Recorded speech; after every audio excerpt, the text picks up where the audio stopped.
Here's to the finest crew in Starfleet. When it comes to my crew, you won't get any argument from me. This is a parody. Paramount owns the song. Welcome to the Greatest Generations, the Star Trek podcast by a couple of guys who are a little bit embarrassed about having a Star Trek podcast. I'm Ben Harrison. I'm Adam Pranica. This is an episode that falls into a pretty long tradition of two crew members stranded and they're super cold. Yeah. In Star Trek. Yeah. I mean, I'm sure there's one that was more recent than this, but the one that I'm thinking of when you make that description is the one with Odo and Quark, right? Yeah, and Quark has the pants and Odo has the jacket. Yeah. So you tell me, which one of us is the bigger failure? That was a fun one. Yeah, there was the one where they're in spacesuits in Voyager. I think it's Tom and B'Elanna are stranded in spacesuits. That's right. I'm glad the last thing I'll see is you. I've been a coward about everything. That was a new twist on an old favorite. Yeah. That was neat. There probably isn't one where they're cold in TNG. There's the one where Picard and Wesley are stranded on that planet with the guy that's secretly drinking booze. Surely you have emergency supplies. This isn't a starship. That's a hot episode. Yeah, that one goes in the other direction. So they're all little variations, but... In which temperature do you prefer to suffer, Ben? I'm always happier to be cold than too hot, I think. Wow. I think I might be the opposite. I just kind of have permanently cold hands and feet. Yeah. And one of the great parts of moving to LA from Seattle was that part of me going away. Like, I don't have cold hands and feet anymore. I think living here is a big part of it. Yeah. That's uncomfortable for everyone involved. I just run hot, so yeah. I'm always trying to get away from that. And yeah, I think everybody that's one way is doomed to spend their life with a partner who is the opposite. So my wife is constantly too cold, and we're like, I'm like turning the fan on in our bedroom at nighttime, and she's like, this sucks. I'm going to die of hypothermia. Please turn the fan off. And I'm like, cool. Well, I guess I'll just sleep on top of the blankets. Ah, that sucks. I've read about those beds that circulate water through them. Not water beds. Tin Man. But like they have a little mattress topper with a mesh in them that cycles the water, that keeps it cool. I mean, those things are so cost prohibitive. And also it puts a little unit next to your bed that I think makes a noise. Yeah. Not unlike a CPAP machine that you might be familiar with. Right. I only want one unit anywhere near my bed. I mean, when you're breaking out power strips next to the bed for reasons not sexual, that's not fun, right? That's aging. No, you try to avoid that as much as you can. Yeah. Although, yeah, like we're looking at putting some better air management in my office, among other parts of this building, and we were thinking about like in-floor heating.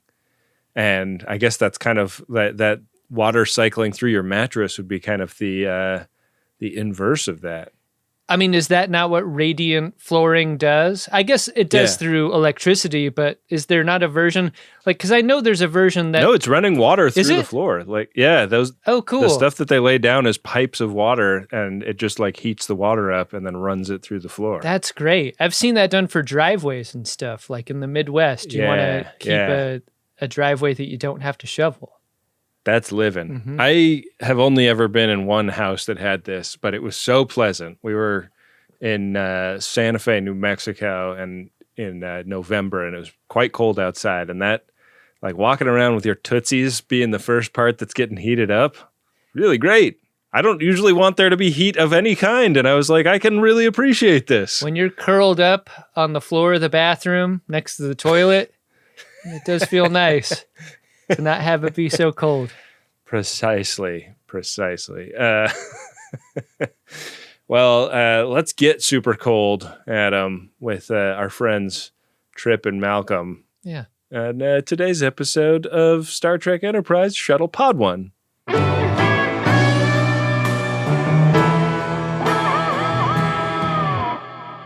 Our cold open is in the titular shuttle. It's cruising through an asteroid field with Reed and Trip Tucker aboard. And they've arrived at the predetermined meeting spot where Enterprise is supposed to be. Yeah, but they're way early.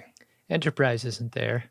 It seems like Enterprise should have had like a lot to do here because the idea was that they were charting this asteroid field, and it's got several planetesimals, which is a word I'd never heard before, but I really like.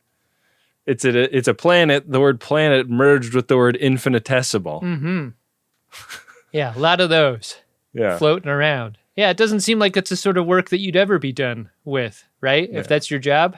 Yeah, like that's the thing about an asteroid field. Like the churn seems insane. Whenever we see these in movies and television, there's just like the rocks tumbling around must hit each other and break apart from time to time. Like what's the point of even attempting to map it? It's like trying to map boba. It's like mapping a corn maze where the corn grows at an accelerated rate and some die at the same time. It's constantly changing. Yeah. It's terrifying to think about. Oh, yeah. And there's that guy hitting an axe through the bathroom door. Here's Johnny. Malcolm's a little worried about this, but Trip is not tripping. And the shuttle's also fucked up. Like, a lot of stuff isn't working.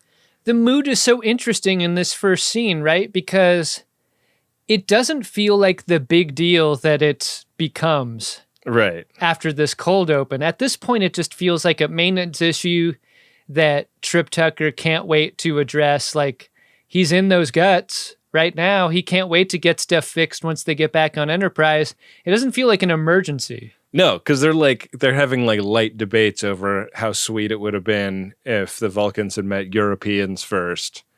And that in this idealized future includes British people. No. What a thing. What a thing to consider. Yeah, they're kind of trying to not worry too much when they find this debris field on, I guess, do you think this was an asteroid or was this big enough to be a planetesimal? I always thought asteroid was bigger than planetesimal. I don't know why I thought that. Oh, really? Yeah. Had you heard planetesimal before? I don't know where I'd heard it, but this was not a new word to me. Wow. That never happens. I know. Oh my God. First time. And the show feels new again. You know, after all these years, we have to find things like that. Amazing. A horrifying thing that Reed sees out of the view screen. There's a bunch of debris on one of these asteroids, and they don't have working sensors, so they have to use the original sensors to figure out what this is. Of course, I'm talking about the eyes. And scattered on the surface of this thing are a lot of parts that could be from any sort of ship, but one part in particular has the number 01 on it in a font that could only be from our beloved Enterprise NX-01. Yeah. And that's a fairly convincing argument that Enterprise went down with all hands. I was a little distracted in this scene because you do see the back bumper of the shuttle pod, and there's a sticker that says asteroid, gasteroid, or grasteroid. No one rides for free. I love that. And we just copy pasted it right into podshop.biz. So go buy yourself a bumper sticker. Just a note on that. I mean, no bad ideas at this point. Can one of them be planetesimal? Planetesimal is good. Both variations. All right. You know. Okay. Well, people can vote. Do they like Ben or do they like Adam? Let's put them both in the store and then we'll start keeping track. So after the theme, hey, there's Enterprise. Yeah. And everything seems all good. They don't seem dead at all, and this doesn't seem like a flashback at all. No, we're in Archer's ready room when Hoshi walks in to update him about the rescue that they had to do recently of some folks who just couldn't get it in the garage. This is a Tesnian ship that they're talking about, and it was destroyed while trying to dock with Enterprise. And one of Enterprise's garage doors is fucked up. I love that we never see these guys. I love that they all have to be decontaminated. Like, we are decontaminating dozens of dirty aliens off screen the entire time this episode is going on. You better fucking hope that you're a smooth skin alien when it comes time to decontaminate, because that lube is getting everywhere. Oh, imagine being in there with a Nausicaan, trying to rub that into their spiky ass back. I mean, imagine getting it out if you're a Nausicaan. Going in there with a toothpick, digging it out of all the little crevices. It's a lot of work. Yeah. That's probably what turned them so angry over the course of the centuries, right? Decontaminate, ass crack, human! Hey, want to know what dry lubricant feels like? Over 90% of your body? No thanks. This feels momentous. It's kind of the first Uber mission for the entrepreneur. And I thought it was interesting that the Tesnian's systems got all fucked up right as the docking procedure was taking place. Sounds a little bit familiar. One aspect to what happened that is crucial, and that happens a little earlier in the episode than I had hoped, is the recognition that it is the Tesnian ship that has crashed on that asteroid and not Enterprise. Yeah. I kind of wanted the mystery a little bit longer. But that's just me. Yeah, I dig it. They're like, let's go take a peek at what they done to our ship. And they hop in a shuttle, and T'Pol is talking about how maybe micro-singularities caused this because she thinks that there were some at that asteroid field. And Archer almost laughs at her. He's like, that's a superstitious Vulcan thing. We do not believe in micro-singularities here on this human ship. He dismisses her so utterly. It's like Archer is not a micro-singulo-spiracy believer. Like, get out of here with that hogwash. Yeah. It's so condescending. Like pitching an air traffic controller on the Earth being flat. It's like, shut the fuck up. I love a drive around the starship scene, though. That part's fun. Yeah. We cut back to Malcolm and Trip, and they are trying to think through how this could have happened, how everybody on the Entrepreneur could be dead. No lifeboats detectable in the area, and they would have been nearby because they don't move that fast. So they're like, shit, what do we do? Like, broadcast a distress signal or something? But everything's fucked up. They can't just do that. It's like getting stuck in an elevator. Trip Tucker immediately declares one corner a toilet. Like, we have a toilet on the shuttle pod, Trip. Do they? They have to. Where? You have to. That's like But where? We see the whole inside. I didn't see a curtain you could pull around a latrine. It's got to be a little bloop you hit in the wall and then something comes out. And something folds out. Yeah, that has to be it. Is it just like a shop vac with two hoses? You better believe it. So yeah, everything is pretty much offline except for like thruster controls and life support. And life support is not an infinite thing on this shuttle. They've got 10 days of air. And I thought they did a nice job with the way two characters handle both the grief of thinking all of their friends are dead and also like being completely sure that they're going to die now because of that. There's this equation that they're trying to sort out, right? 10 days of breathable air. What's in a distance of 10 days at the speed that they're traveling? If their priority is living or if it's to their bodies and the shuttle pod being recovered primarily, all of this mixes up into a scene that causes a huge argument between them. Trip wants to just point the ship in the direction of Echo 3, which is one of their communications bois. Echo 3. Which way to Echo 3? I told you it's too far. They have an emergency broadcast kit for going on away missions that has limited range, but he'd like to see how close they can get to a signal repeater so that at the very least the shuttle and their birdies can be discovered after they're long dead.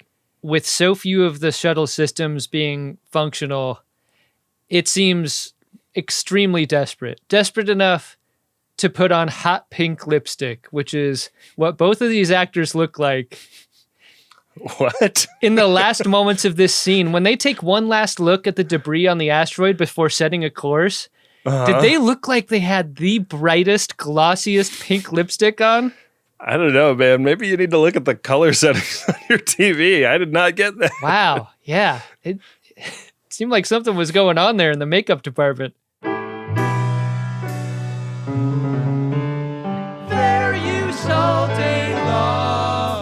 So we get a Reed's log, and this is a "we're gonna die, so here's what happened" log. And they were out testing something with the targeting scanners on their shuttle. They hit a banger. They don't know what the banger was, so they decided to head back to the rendezvous. And this is something he's attempting to record while Trip tries to pepper in little wise-ass interjections and stuff. And I loved the idea of like editing the audio out. I don't think we've ever seen this in Star Trek. Somebody making a log and being like, I guess people have gone back and corrected themselves, but editing somebody else out was very funny to me. I liked seeing the analog buttons here in close-up. That was cool. Yeah. Ben, I think you could really speak specifically to this idea. The idea of like trying to do the work of taking something seriously and then having someone constantly interrupt you thinking that they're funny or whatever. Like that has to be the most annoying thing, right? It can be frustrating, especially when you're trying to fix the ship while you're flying it. Right. Because Trip is not being fatalistic. Like he is wrenching on things in the back, trying to repair the ship in a way that Reed just isn't helping. Like there's no attempt to fix the problem on Reed's part in a weird way. May God have mercy on our souls. Why don't you cut the crap and get back here and help me? It's the single room problem also. Like, I think people of these two temperaments can coexist in a stressful situation like this if there's some kind of barrier between them, some sort of privacy. But they shouldn't book a 22-show tour that they pack into the last half of a single year, is what you're saying. Yeah. It's evidence that they're just not on the same page. And the vibes are not immaculate. No. Let's just say. No. Do you think maybe they're just hangry? Maybe they're just hangry. Let's break out some Starfleet MREs, which are delightfully multicultural and looked really good. Like when we got a close up of the Chilean sea bass, I was like, damn, I would fuck with that. Alejandro's prepared a delightful menu for us. Chilean sea bass, I believe. Shall we? Are you a person when you pack for the shuttle pod mission that brings all the same field ration that is your favorite? Or are you bringing one of each like it seems like they've done here? I was surprised that there were no duplicates. Yeah. I mean, it's a big bench that they're digging into. Yeah. Doesn't seem like it's that full. I would say maybe load that fucker up with MREs so that if both people want the meatloaf, both people can have the meatloaf. Yeah. I would love to see that YouTube MRE guy try some Starfleet MREs. He always gets ones from the past. He's never gotten them from the future, you know? I know. What would he think of future bourbon? This is a bottle that has been produced here. Trip chooses the meatloaf maybe because that goes best with bourbon. Mm-hmm, mm-hmm. Reed goes with the sea bass. Insufficiently pineapple-y for him, but, any port in a storm. I think of these choices, he guesses the one most likely to have pineapple, and... He does, for sure. Yeah, and he just strikes out here. It's too bad. He's shooting fish ropes. I feel like there has been meatloafs with pineapple rings on top of them in history, right? Yeah. Yeah. So it's because Trip took the one that is actually most likely to have pineapple. Yeah, and if you're having a Hawaiian sea bass, maybe you'd have a pineapple ring right on top. Be delicious. Yeah. Reed will not stop writing fucking letters, and it's starting to drive Trip Tucker a little bit crazy. I just need to get some sleep, Malcolm. Is that so hard to understand? This turns into another fight eventually Reed wakes up in sickbay. He is being told by the captain that he did something very heroic to save Trip Tucker. And the captain declines to specify what. He's like, I'll tell you more about it tomorrow. Just for now, like, rest up. And he and Phlox leave so that T'Pol can reveal that this is not, in fact, reality, but a sex dream. How early into this scene were you getting the "My name is Barash" vibes? Something was off with T'Pol's haircut, I thought, that gave it away. Either it was darker brown. This could just be the pink lipstick problem. Like maybe something was happening with the color on my TV, but... Yeah, did somebody hold a magnet up to the screen recently? I felt like this was fake basically from jump. Yeah. I mean, it's like... I think the two of us have watched so many hundreds of episodes of Star Trek now that the story math doesn't work. Like, they can't be rescued now. Like, that's too early in the story structure. Don't you feel like this is a more future imperfect scenario than the one Riker was in, though? Like, it feels like Riker should have been more sexy. And this one should have been more close your mouth and stop talking. I couldn't believe how long this went on because like the reveal is the reveal. And then you've got quite a bit more scene where he starts like doing embarrassing shit and calling himself stinky. And that's like, you can see the sleep talker gag coming a mile away. And you're like, all right, like we get it. You've established this.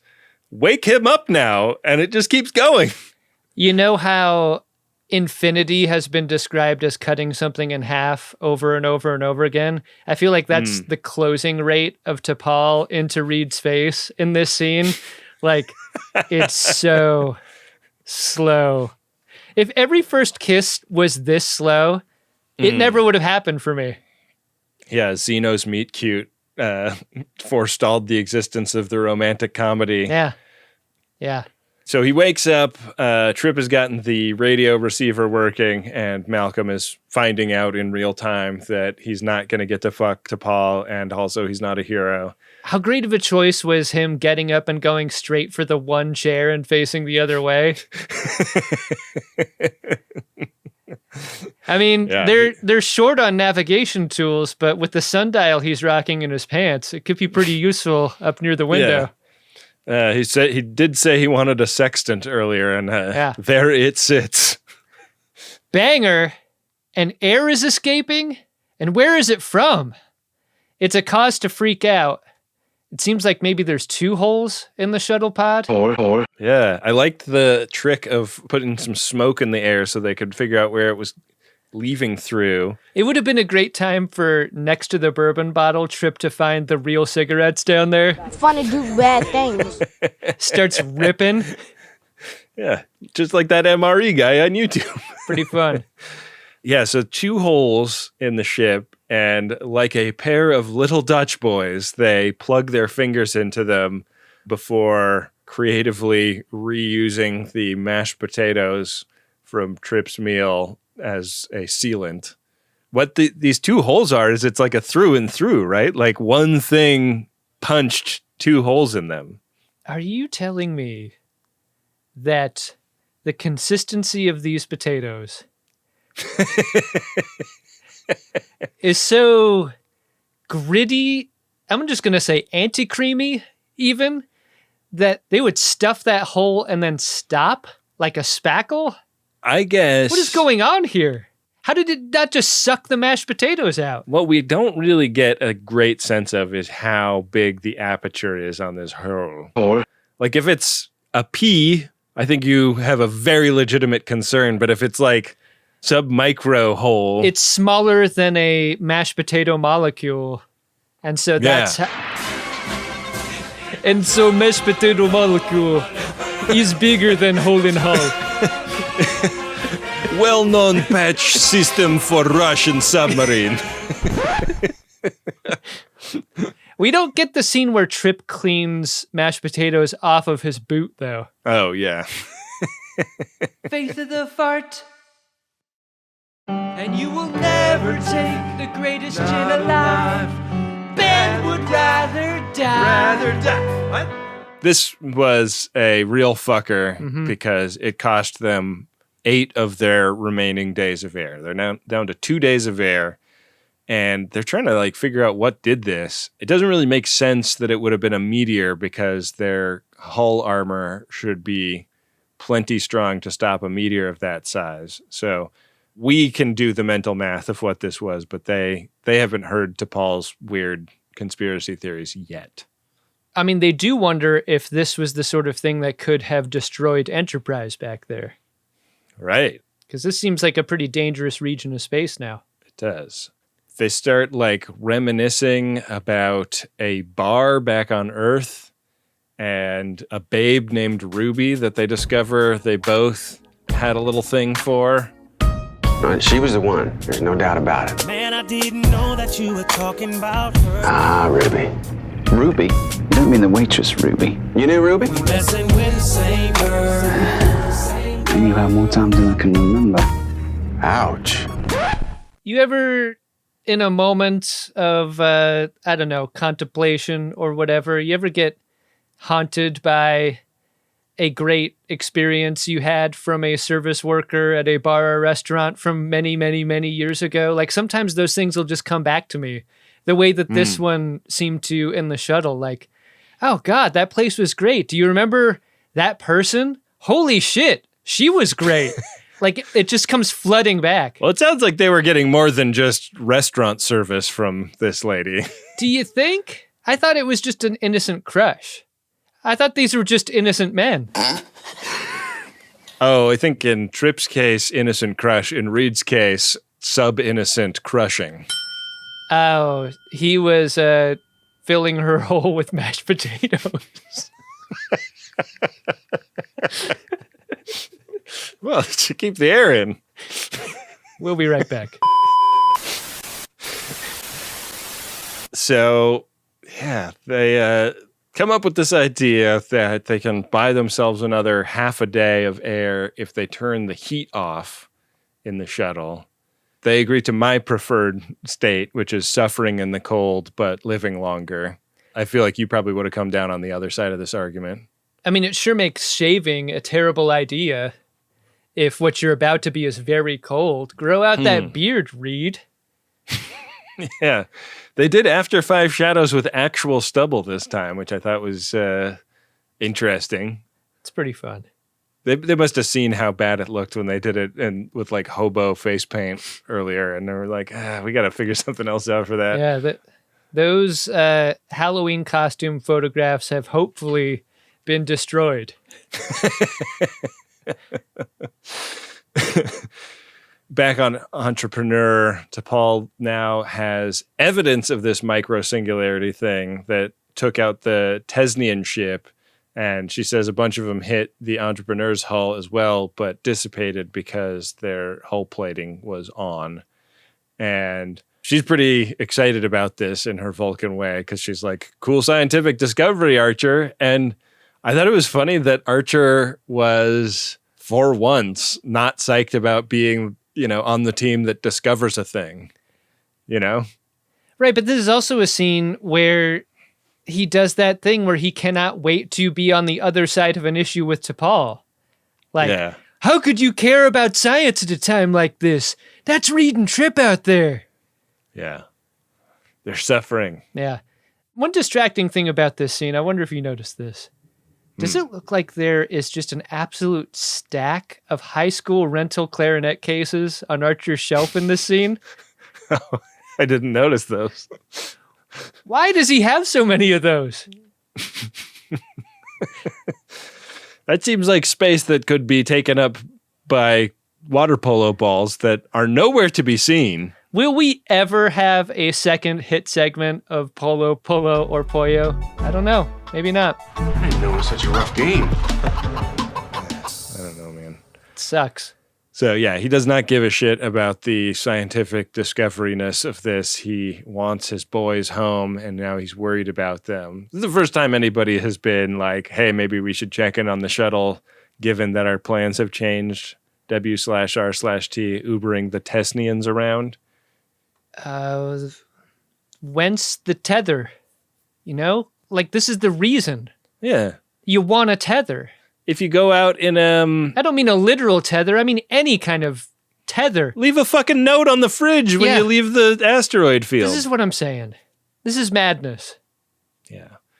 We cut back to that asteroid field and Shuttle Pod 1, where now that the temperature has been turned way down in the shuttle, Reed and Trip are wearing like Enterprise jackets, and Reed is writing a very flowery letter to Deborah. And I was surprised. I was like, if you want to establish that this scene is super cold, he should be writing that letter to Ruby from the bar. Ouch. I love that. Why not bring up Ruby again? Why not put them in competition for Ruby's affection? If Trip had to sit there and listen to Reed write the Ruby letter, and then Trip was like, fuck you, I'm writing a Ruby letter. All we know about Reed is that he likes pineapple, but what if in this scene it is made clear that he has done this hundreds of times to hundreds of women, writing these letters? I mean, it sounds like he has. If his body count was just exceptional. Yeah. Back on Earth anyways. Like Trip calls him out for like having written the same letter over and over again, and he's like, I didn't say Rochelle had a beautiful smile. It was her ass that we all appreciated. She got a great ass! I mean, her ass could have a little smile to it too, right? Depending on the shape. I guess so.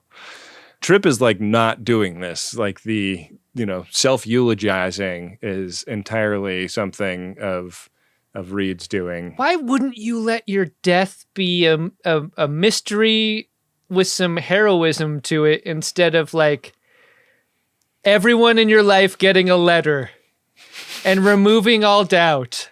Like, there's nothing cool about that. Nobody less metal than Malcolm Reed. No, definitely not. It's last meal time, Ben. They're really up against it now.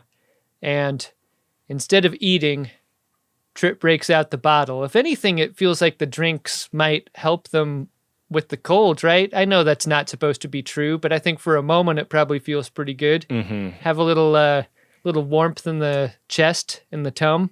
Yeah, there's a reason they put that little barrel of alcohol on the Mountain Dog's collar for people lost in the Alps or whatever. Yeah, so the Mountain Dog can have a little reward once it finds the person. Yeah, a little nip for you, a little nip for me. What dog doesn't love a snifter of brandy? What else is in the under panel of a shuttle pod? Because Trip breaks out a candle. This is great. Yeah. I like that it was like a techno candle, too. Yeah. And what's weird about this candle is once Trip lights it, there is a very handsome man that appears and seduces them both in this cloud of green smoke. Yeah. All that matters is that I'm here now. The fucking jawline on this man. He doesn't have to wear a lot of clothing. He's a ghost man. Mm-hmm. A ghost man. Tin Man. You could forgive him for lighting that because nobody warned him. Do not light the candle. You know what he's not? A ghost dad. So, they get in another argument about how morose and goth Reed is acting. What's your problem with having a little hope? What's your problem with facing the truth? You're a regular Grim Reaper, Malcolm. Anyone ever tell you that? This is like his big, Emmy nomination scene, I feel like. He talks about how he's like writing all these letters to all these women because he actually never really got close to any of them. And the only people he's ever truly felt like he was getting that to that place with were the crew of the Enterprise, and they're all dead now. So he's really fucking sad. Check out the fucking ego on this guy. Like a string of relationships that didn't go anywhere because he wouldn't make himself available emotionally or otherwise to them. He goes and dies. They've gone off and found better people, like better companions to be with. Like they've moved on. All of a sudden getting a letter from Reed going like, hey, I mean, we could have been the one or whatever, but now I'm dead. I guess we'll never know. Yeah. Anyway. Think of me from time to time. Cordially, Malcolm. They're like, who is this? Yeah. Like, way to drag them back into your fucked up shit. Yeah, they have to like go back through their old Facebook messages to find out which fuckboy died. Oh, that guy? I haven't thought of that guy in years. Man, he had a terrible haircut. Great taste in ropes, though. Wish I could get the new guy to get on that rope level. He won't take that special pill you have to take in order to not be allergic to pineapple. God, my greatest regret about this whole relationship isn't that he died, it's that I can't ask him how he got his ropes to taste like that. And now I feel true sadness about his death. I'd give anything for one more shot with those ropes.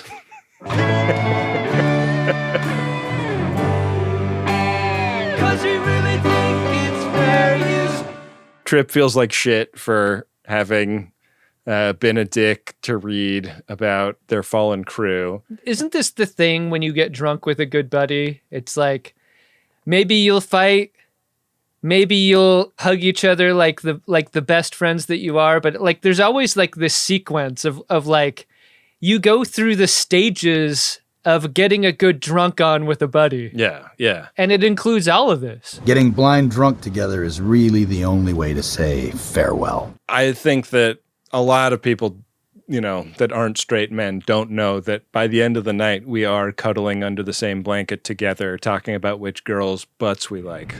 You ever noticed her bum? What? Reed is definitely a butt man. Yeah. A butt man. Tin Man. A bum man? Yeah. He doesn't need legs. He has legs. Reed tells Trip, have you noticed that on Enterprise, like we always tend to see T'Pol walking out of a room at the end of scenes that we're in? Like, it's uncanny. We're in there doing Enterprise work, whatever work that is. And then like she comes in, does her bit of business, turns around and leaves. We're seeing it all the time. What's up with T'Pol's butt? All conversation dies out as she leaves. Yeah. A little musical leitmotif plays. Yeah. She's got an awfully nice bum. Just then, a radio comm channel that they've left open for probably hours to listen to, it starts to crackle a little bit. And what do you know? Yeah. It's the sound of a ship, and not just any ship. It's Hoshi. I love the run to the front of the shuttle to listen to this, and it made me realize that they actually cooled the room off that they shot this in so much that they're making steam with their breath, which is like... Did you think that was real steam? I think it was. Wow. Did you think it was digital? I kind of did, but I also thought that they were wearing pink lipstick, so don't listen to me. So Hoshi is on the radio, and they are very excited to be hearing a familiar voice attached to a person whom they had assumed was dead. And it's a moment of real glee in a way that really made me think, like, they don't have this feeling in Star Trek very often. They're like, yes, fuck, yes, we're saved. Like, that's such a rare kind of feeling to experience in Star Trek. And that they dump ice water on it like almost immediately was such a gut punch. This scene is so weird to me because the headline is Enterprise was not destroyed and everybody's still alive. And that in this moment is not a thing. I kind of wanted the Castaway moment of like a different kind of emotion. Like maybe even a combination of the two emotions of like a chance of being saved, yes, but all of these people that I thought were dead are now alive. Right. And the second part is completely absent from this moment. I missed it. Yeah. The bucket of ice water comes when they realize that the entrepreneur is 2 days out. And so they need to buy themselves about 12 hours of oxygen. And you know, they've kind of thought of everything for stretching the taffy on this already. There's not much they can do to extend anything. The shivers have really set in. If you want an example of act cold as an actor, I thought this was it. I thought the shaking that was happening here was great. It felt real. It felt scary. It felt painful the way that being very cold really is. Yeah. It was good stuff. Looked like it hurt so good. So the other idea is, what can we do to get the entrepreneur to speed up? Because we repaired the receiver of the radio, but the transmitter still doesn't work. So they start to talk about like an explosion in space, and the idea Reed suggests is jettison the impulse engine and blow that up, and we'll get their attention. And Trip is very against this. He's like, I'm an engineer. If we blow up our engine, I'm just an ear. That's so fucking good. I could never do that. Kind of sad, though, that Trip does not consider himself separate from the job that he does. You're a whole person, man. You're not the job that you do. Wouldn't you like instead to make engine go boom boom? Yeah. Who wouldn't? Yeah. Sounds really fun. So this is the plan they agree to. And from the exterior, we see the impulse drive fly away from the shuttle pod and the massive explosion that happens when they detonate it. Thought it was interesting how they portrayed ship in motion versus ship adrift. Yeah. From the perspective of inside the shuttle pod. It really felt different.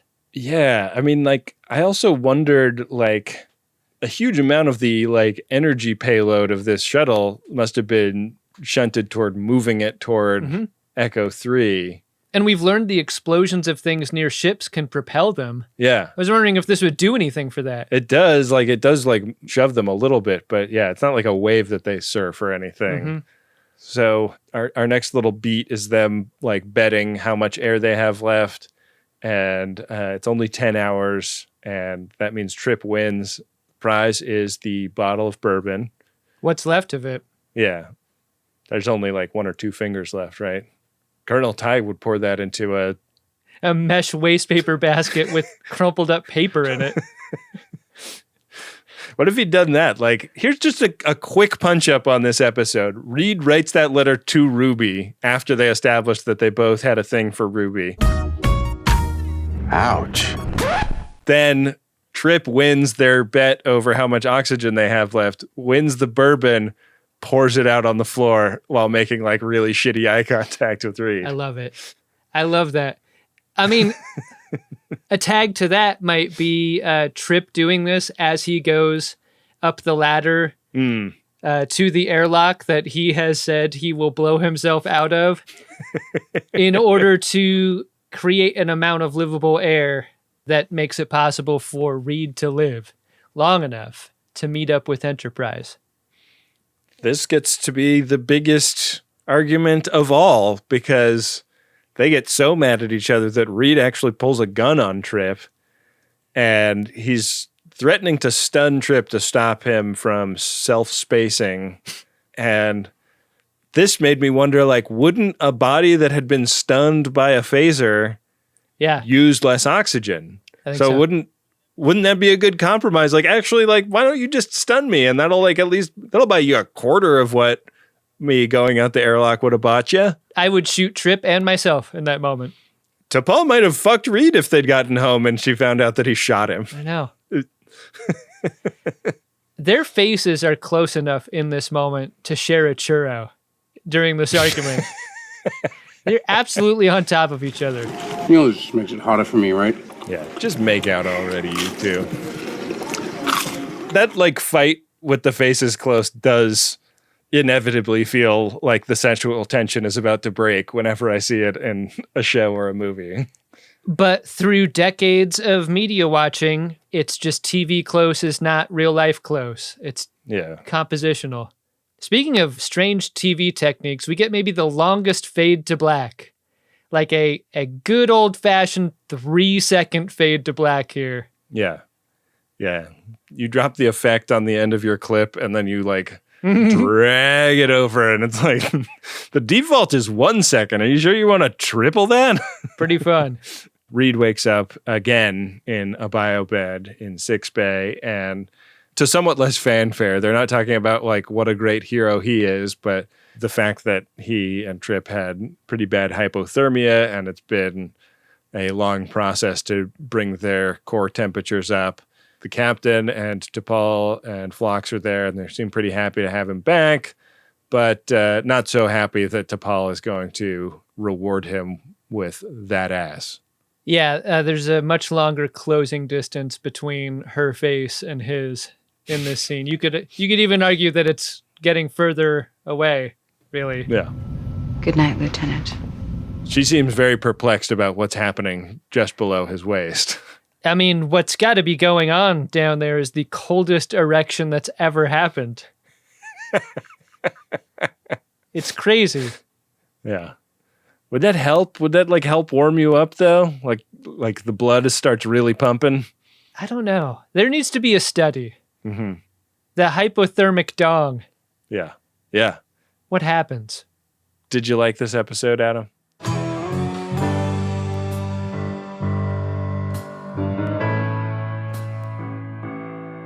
I think this episode wants you to decide whether or not you are a Reed or a Trip Tucker. So I'm going to ask you, Ben, after watching Shuttlepod 1, do you think you are a Reed, which is the cold letter writing person who has accepted your fate and using what time you have left to just like write a bunch of letters to waitresses you've loved over the years? Or are you a Trip Tucker? A person who wants to grind it out until the very end, optimistically. I think that the way I relate to Trip Tucker more in this episode is about him trying to fix shit. Yeah. Like everything he fixes is one more percentage point on the survivability of this mission for them. And to see Reed like give no effort in that respect was a little dismaying. Like I know he doesn't have the same skill set that Trip Tucker does, but it seems like he could have been like, handing him tools, doing something to help, I feel exactly the same way. And I think this was a horrifying Reed episode for that reason.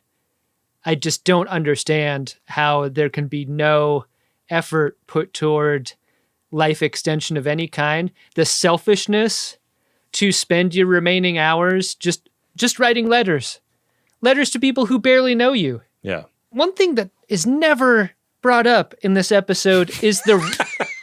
Sorry, I just looked at my notes and I realized that somehow when I wrote down the title of the episode, it wrote as Shuttlepod 1. Sorry. Why isn't rank pulled here? Trip Tucker is a fucking commander, and his lieutenant, I'm just going to say, is being a fucking little bitch about it. Like, fucking work, Reed. Work on your own or work because I order you. But, like, this shit doesn't fly. There are other moments when Trip does pull rank, and it seems strange each time because it's like, you should have pulled rank on this other thing. Yeah. Not whether you're going to space yourself. Like this, I'll bust you down to a buck private talk after you threaten to punch your own ticket is like such a weird late in the game use of that flex. That's a great call. I mean, I would have walked up the ladder to the airlock as soon as I started hearing those fucking letters get written. Maybe the first letter scene, I'm going up the ladder at that point. Mm-hmm. Get me out of here. Zero tolerance for letters policy. It's unbelievable. Yeah. Type them. We don't need to hear it. Type it. Yeah, you got a lot of buttons up there. There's so many fucking buttons on this shuttlepod. If you have to do it in dialogue, keep your fucking voice down, Reed. Someone's trying to sleep. Yeah. Is it too much trouble to get some goddamn consideration in a shuttlepod of this size? Shaking my damn head. Awful. Awful Reed episode. You want to see if there's anything awful in the Priority 1 inbox, Adam? There has to be something better than anything involving Reed at this point. It does have nice ropes, though. Priority 1 message from Starfleet coming in on secured channel. Need a supplemental income. Supplemental income? Supplemental. Yeah, it's extra. The interest alone could be enough to buy this ship. Adam, our first P1 is of a promotional nature, and it goes like this. Friends of DeSoto, if you're not already listening to Greatest Trek, you should.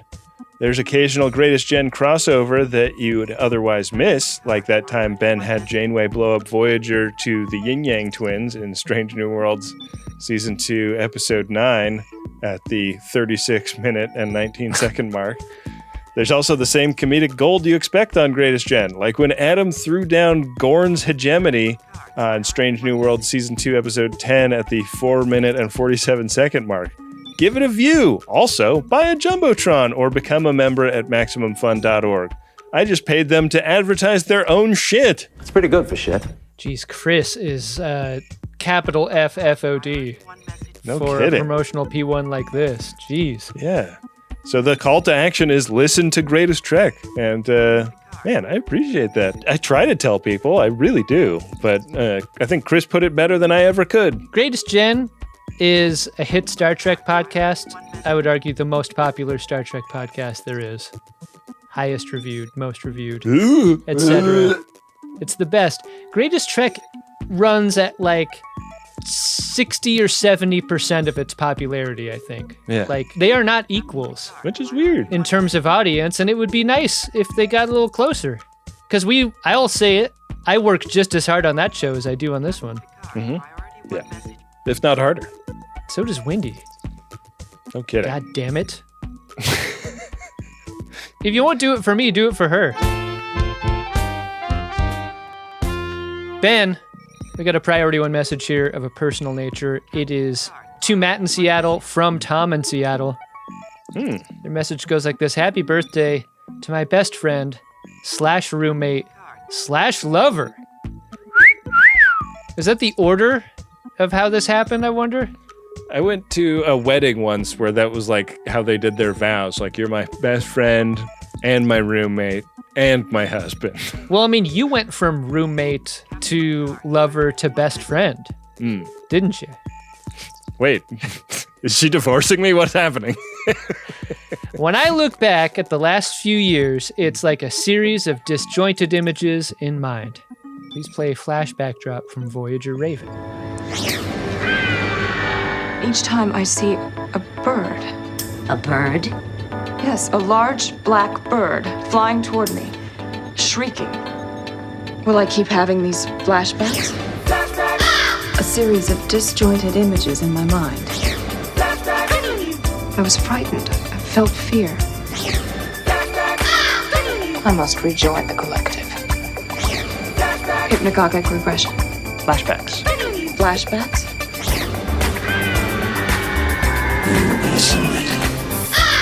I am Gorg. You were Borg. Thank you for introducing me to Star Trek and Greatest Gen and everything else you've done and continue to do to love me and support me. I love you so much. Wow. That's the stuff right there. Hell yeah.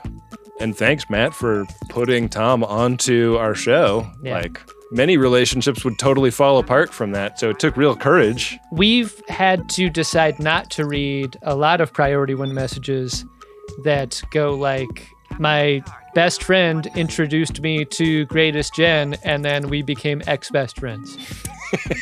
The potential to become roommates and lovers erased forever from that moment. So nice to see a success story there. No kidding. Adam, our final P1 here is from Aaron McKenna, and it's to all the dads. And it goes like this. I started listening when my first child was born. You guys were with me through a lot of 3 a.m. feeds. She's 18 months old now and listens to a lot of Baby Shark. This has been replaced as the on-loop song in my head by Faith of the Farts. So, thank you, I guess. Anyway, number 2 is on the way in August, so I'll be hearing you at 3 a.m. a lot more. Wow, congratulations, Aaron McKenna, on having a second. Faith of the farts, do-do-do-do-do-do. Faith of the farts, do-do-do-do-do-do. Faith of the farts, do-do-do-do-do. Faith of the farts. I did not know about Baby Shark until it came into my house via a babysitter who plays a lot of Spanish versions of nursery rhymes for my son. And so I learned of it as Bebé Tiburón, and then I heard somebody singing it in English, and I was like, oh, that's cute. They translated that Spanish song. And so, like, I didn't get the, like, this is an annoying, like, committee-approved fake nursery rhyme song for children. Oh, yeah. Association from it initially, because I was like, oh, it's just something from not my culture. So I don't mind that song, but you're totally valid if you hate that song, because, kids love that fucking song for some reason.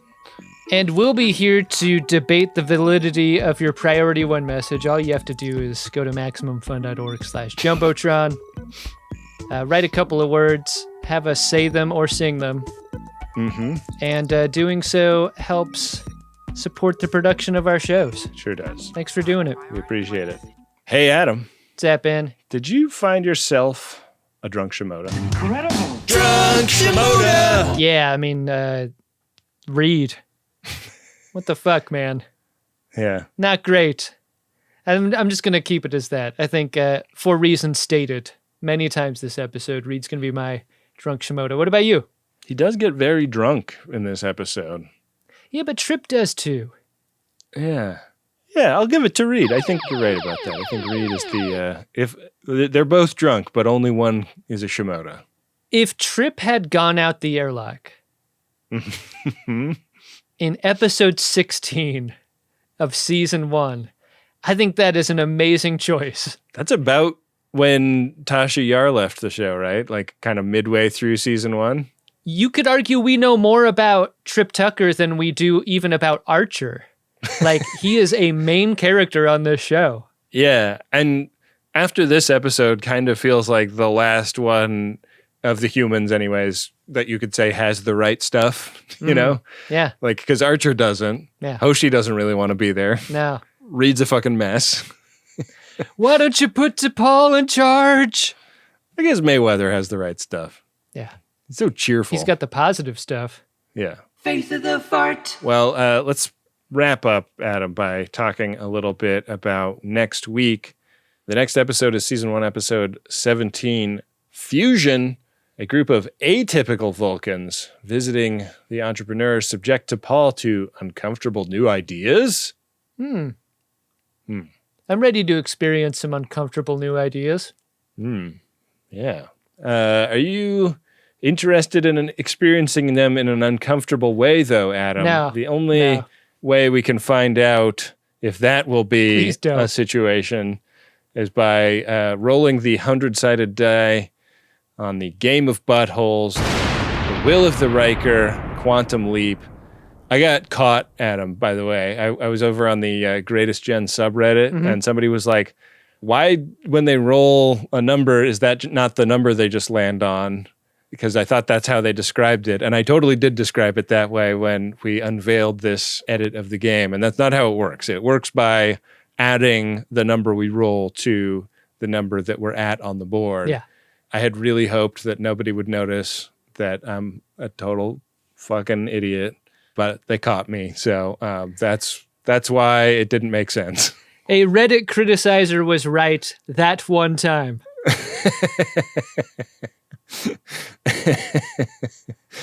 Yeah, I mean, it wasn't said in a fuck Ben, he's trying to trick us way. Though that is a tone that a Reddit person would take about a thing as inconsequential as a board game that two people play to trick themselves into getting drunk every so often. Imagine an FOD that's a hardline Game of Buttholes person. I'm sure they're out there. Taking great umbrage with how unclear that was. Oh, yeah. You know, like, eventually there will be a schism, and we'll have an Orthodox FOD community and a Reform FOD community, and the Reformers will be much more chill about the Game of Buttholes. But, you know, right now, our cult of personalities is still in its infancy, so that hasn't all worked itself out yet. Right now, we are on square 71 of the Game of Buttholes. And I am going to roll this bone to determine where we go. You're required to learn as you play. Roll. I have rolled a 15. Chula! Did I win? Hardly. Jumping us onto another nothing square. It's a 86 regular episode next time. That? You got your wish. Love it. It's the best way to do it. It's what we're best at. I don't know if I'm good at eating breadsticks. It's a huge mystery to me. I can't wait to find out. Yeah. I hope I only understand that feeling once in my life. Once or 0 times. I'm weirdly curious about that one. I think there's a greater chance of dying eating that amount of breadsticks than there is with the amount of drinking we do during a Mornhammered episode. But isn't it like roughly equivalent? Like, isn't beer just like liquefied bread technically? I guess, but 60 breadsticks in 60 minutes? I guess you also need something to drink when you're eating breadsticks because your mouth is going to just get dusty if you're only eating breadsticks. We need to adjudicate the type of breadstick that qualifies for such a power hour because, like, a regulation-sized breadstick, that's not possible. You can't do it. I think we need to go back and look at what T'Pol was eating at the captain's table and get as close to that as we can. Is it bites of breadstick, do you think?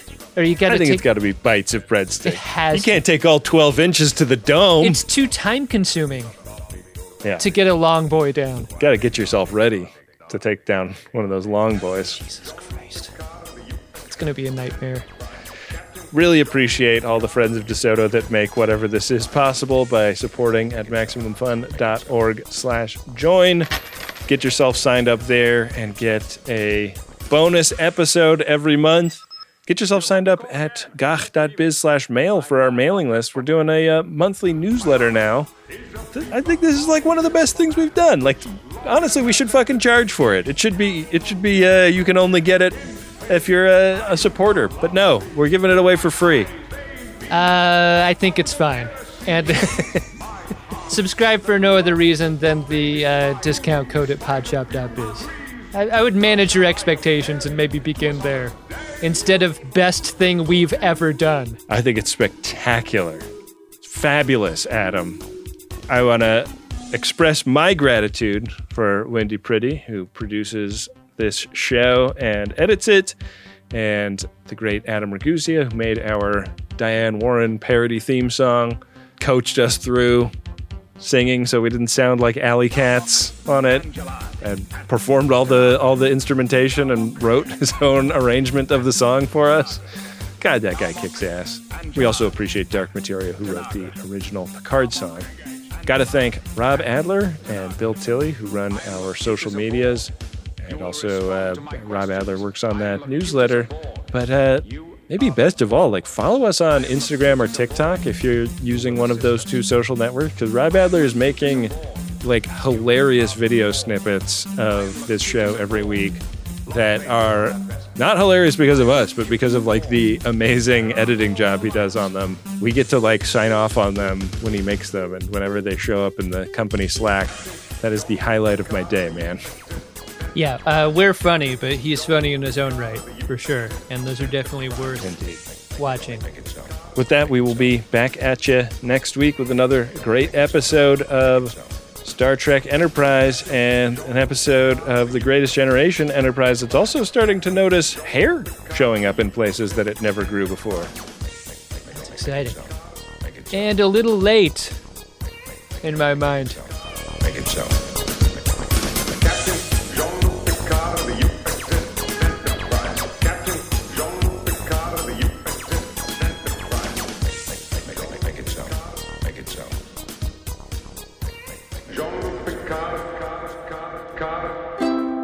Maximum Fun, a worker-owned network of artist-owned shows, supported directly by you.